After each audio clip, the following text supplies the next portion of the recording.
Tak ada kabar paling bahagia dalam hidup seorang Prabowo dan Gibran selain kabar bahwa mereka akan segera menjadi the next president and vice president. Satu hal yang menarik ketika hasil perhitungan cepat keluar, Gibran mengulang sebuah pidato yang hampir mirip dengan yang diucap oleh Presiden Jokowi. Plonga-plongo, tidak tahu apa-apa, Fir'aun, tolol. Ya enggak apa-apa. Sebagai pribadi saya menerima saja. Tapi yang membuat saya sedih. Saya masih dikatain plonga-plongo, dikatain Samsul, dikatain takut debat. Perkataan itu menggambarkan sebuah situasi bahwa pesan atau ejekan yang disampaikan kepada keluarga Jokowi dianggap terlalu berlebihan. Kebebasan berbicara di era Presiden Jokowi membuat sebagian besar masyarakat lupa tata krama. Politikus seperti Amin Rais, Rocky Gerung, dan mantan KPK Abraham Samad adalah dalang di balik narasi kebencian kepada sang presiden. Belum lagi politikus numpang ranting seperti Ahok yang belakangan ini sering meramaikan nasib Gibran yang disebut sebagai wapres gelandangan. Lalu bagaimana skenario tusuk belang yang dilakukan Ahok? Sebelum lanjut, klik subscribe-nya sekarang juga. Ahok pernah berkata bahwa Gibran tidak akan bisa kerja. Hal itu disebut Ahok lantaran posisi wakil presiden hanya sebagai pelengkap semata. Misalnya di dua wapres terakhir, sosok JK dan Ma'ruf Amin yang mendampingi Jokowi lebih banyak menghabiskan waktu mereka dalam ruang kantor istana. Sindiran berkedok pembunuhan karakter kepada Gibran yang dilakukan Ahok justru jadi senjata makan tuan. Orang-orang jadi paham betul bahwa kualitas politik Ahok ternyata tidak sehebat yang mereka bayangkan.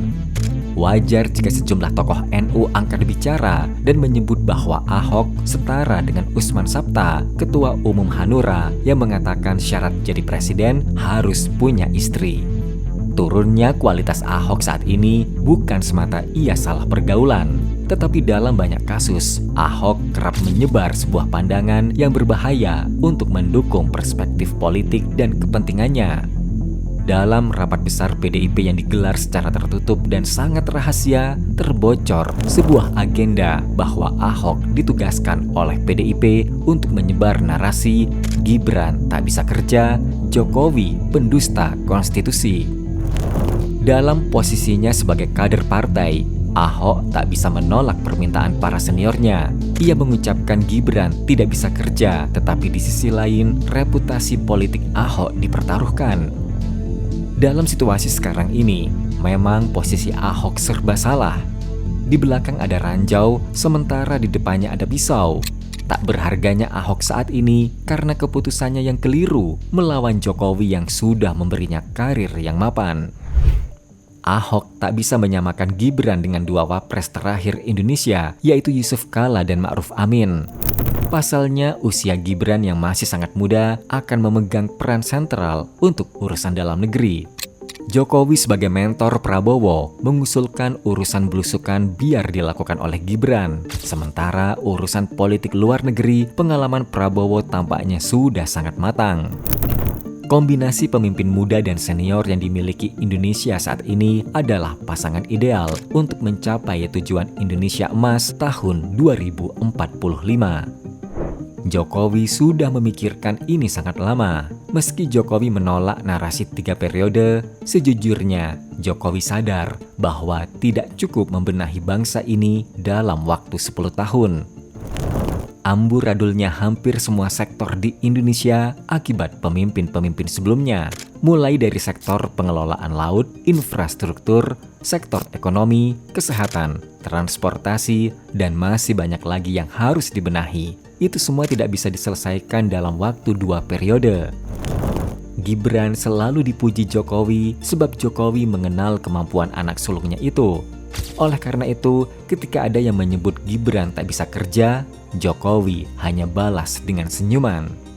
Namun satu hal yang mengejutkan Jokowi adalah gestur kebencian Ahok.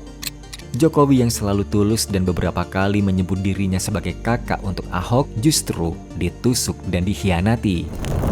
Dalam pertemuan mantan kader PDIP seperti Marwar Sirait, Stefanus Gusma, Kirana Larasati, dan masih banyak lagi telah membaca nasib Ahok di akhir hidupnya.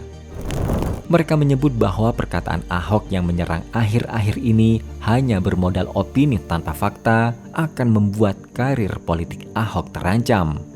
Ahok sendiri juga mengakui ketika ia diundang interview dengan salah satu TV swasta, kebebasannya muncul dan berbicara di media amat sangat dibatasi partainya.